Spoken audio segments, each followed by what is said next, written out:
So if you're going to spend any amount of time off-grid, you're going to want some kind of power source. And if you're permanently off-grid, you're probably going to go and create your own system with batteries, inverters, and solar charge controllers and everything in between. But you know, even if you're off-grid for a fairly long period of time, or just part of the time, there has been so many advancements right now in portable solar power. It's a great time to take a look at what's on the market. I'm going to be checking out today the AllPowers R2500 portable solar generator / power station, mated with a 400 watt power array, portable solar panels from AllPowers, all coming up right here on Hemlock Ridge.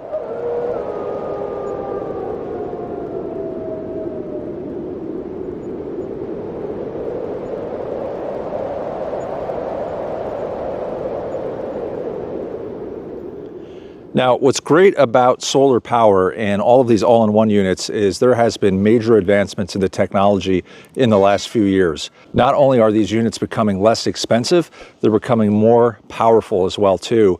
And really, you have to give them some fair consideration if you're in the market for solar power to charge your portable electronics, your phone, your satellite phone, power your Starlink, or just some lights around your off-grid cabin, RV, or outbuilding. What's really amazing about this is probably as big as you can get while still being portable. So this solar array actually has 5 panels and at peak can put out over 400 watt hours of power. That's pretty incredible. 400 watts in a panel that folds up that you can carry really nicely. And these panels are really nice quality. If you haven't seen any of the other AllPowers portable solar panels, they come with integrated kickstands, which is really nice. There's tie downs if you want to put some guy wires on a windy day so they don't blow and flop over. And there's an integrated pocket on the back as well that will keep all of your DC adapters and wires to hook the solar panels up to your portable power station. Now, these are rated to IP66, I believe, which means they can get rained on.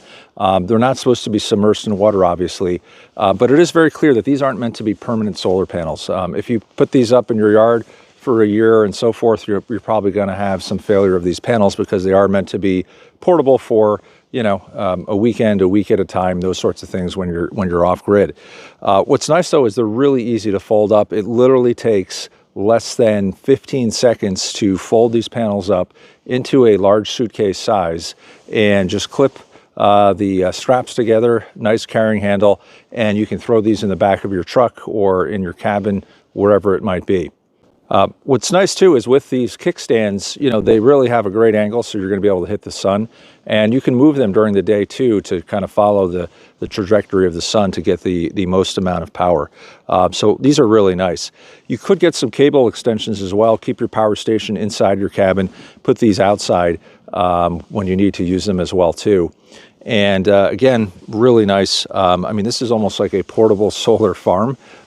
This is how big these panels are. And one thing to keep in mind though is they are a little bit heavy. They weigh over, I think, just over 40 pounds.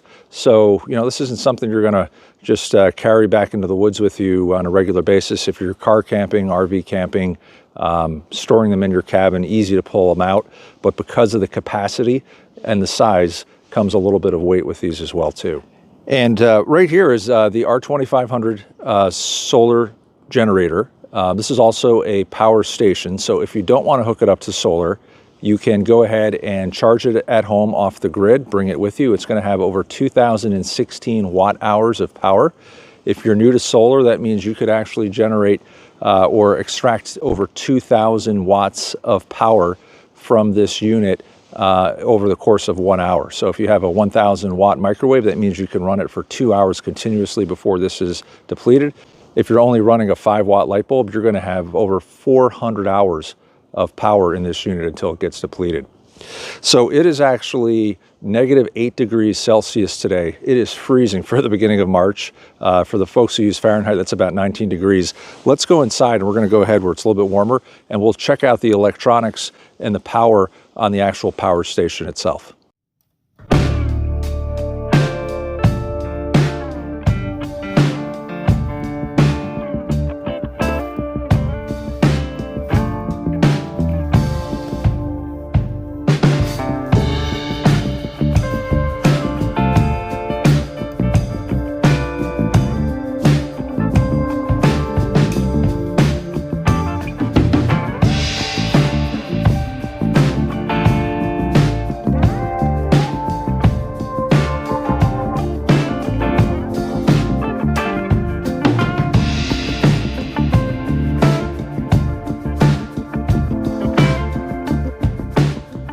Oh, that feels so much better. This fire is just radiating heat.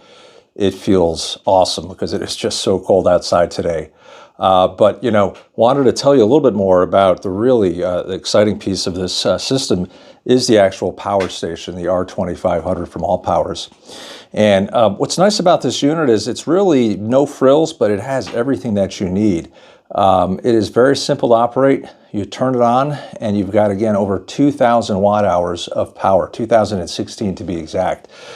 Inside of this, since it is an all-in-one, it has a charge controller. So if you're using solar, if you're using AC power, either from a generator or from plugging it into a wired on-grid receptacle, it will charge, as well as you can charge it from the 12-volt receptacle in your car. It'll actually allow you to charge with both solar and AC power at the same time.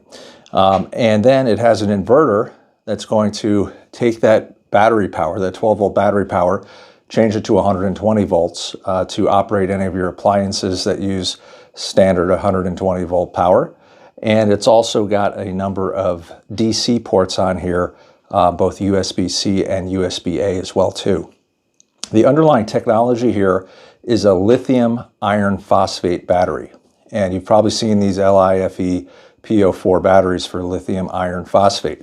What's great about these batteries, they're extremely safe. They're not lithium ion. Those are the batteries that you see that sometimes self-combust in portable scooters and things like that.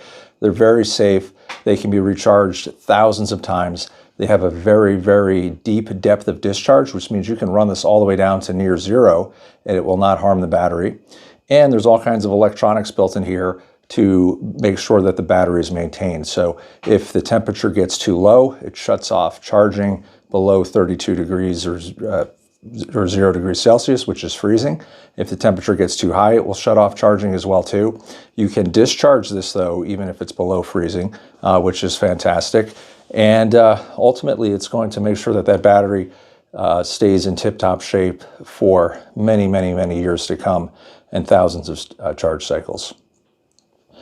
AllPowers also allows you to buy a second battery unit. If you want to chain these together and get even more capacity, you can do that as well too. But again, you've got 2016 watt hours of power. That is a lot of power.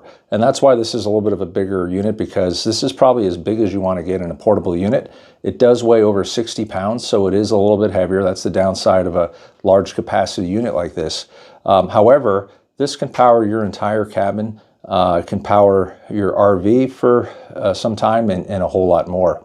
And if you think again about 2,000 watt hours with LED lights, don't use a lot of power, maybe 4 or 5 watts a light bulb. Powering your TV, maybe 50 watts, right, for a TV. So again, I could turn on my TV 50 watts times 40 hours, okay?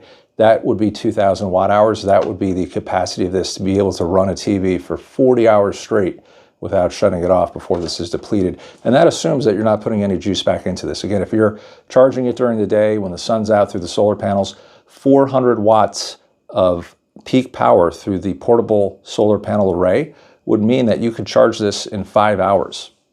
Alternatively, if you do plug this in and charge it, it will actually charge at 1,500 watts. And so that means just under 2 hours, you're going to have this completely go from 0 to 100%. Again, by plugging in this to your generator and running the generator for 2 hours, or taking it home and recharging it as well too. So let's look at the vast number of power receptacles that you do get on here, which is really nice. Again, you've got a DC array. You've got 2 USB-C outlets at 100 watts. You've got USB-A at 18 watts and 12 watts. So again, you could fast charge your phone or another USB device as well on this. You've also got a 12-volt power receptacle, the old kind of plug ones where you put the what we used to call a cigarette lighter in there as well too. And then you've also got a DC output here as well, which is one of the more circular tips in there as well.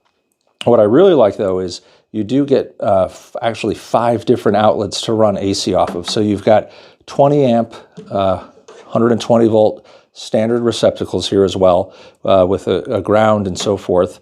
And you've got 4 of those. And then also this is really nice.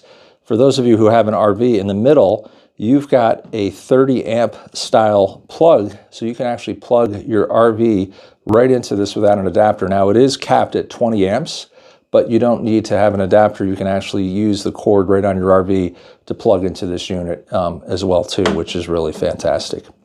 And then everything on here can be controlled by an app. So the app is very simple. It works off of Bluetooth or Wi-Fi, and you can use Bluetooth if this unit's going to be fairly close to you. I think the range of Bluetooth is about 30 feet.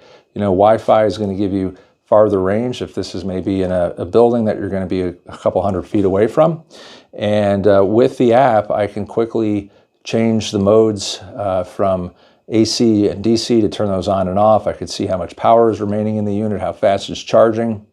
And I can also set the charging speed. Now this is going to have 3 different charging speeds.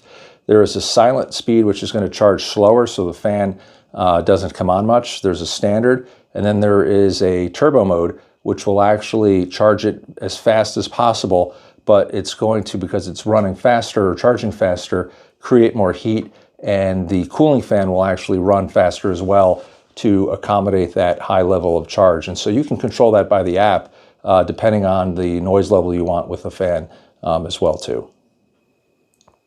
So this is going to be a very solid unit for, I think, many folks. Again, you can increase the capacity with a secondary battery unit as well too that AllPowers sells. And I think this is going to work great, for most off-grid applications, especially if you're going to be putting power back into this. What's great is if you do keep this inside, you could wire a solar connector right into your cabin or your building so that the panels outside are charging this inside and you don't have to keep moving it inside or out as well too. Now there are a couple of things that I might have added to this unit if I had an opportunity to design it from scratch. Overall, this is a great unit, but I have seen some units now that actually come out with a wireless charging pad. I think that would be a great addition, because then you could take your smartphone, just set it right on top in a predetermined area and be able to charge your cell phone without having to go find a wire.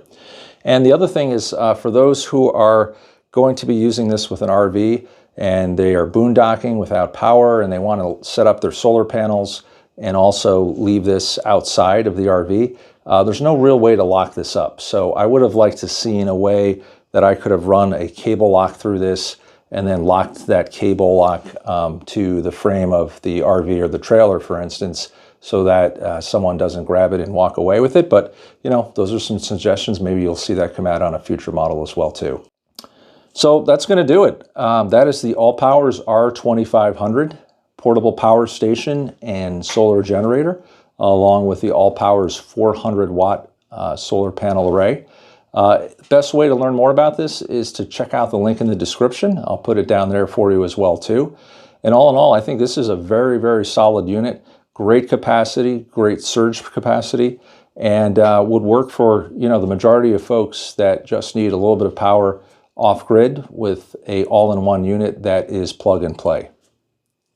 So that's going to do it for this episode of Hemlock Ridge. Hey, remember, life is short, get outdoors. Thanks for watching, and hope to see you back here next time.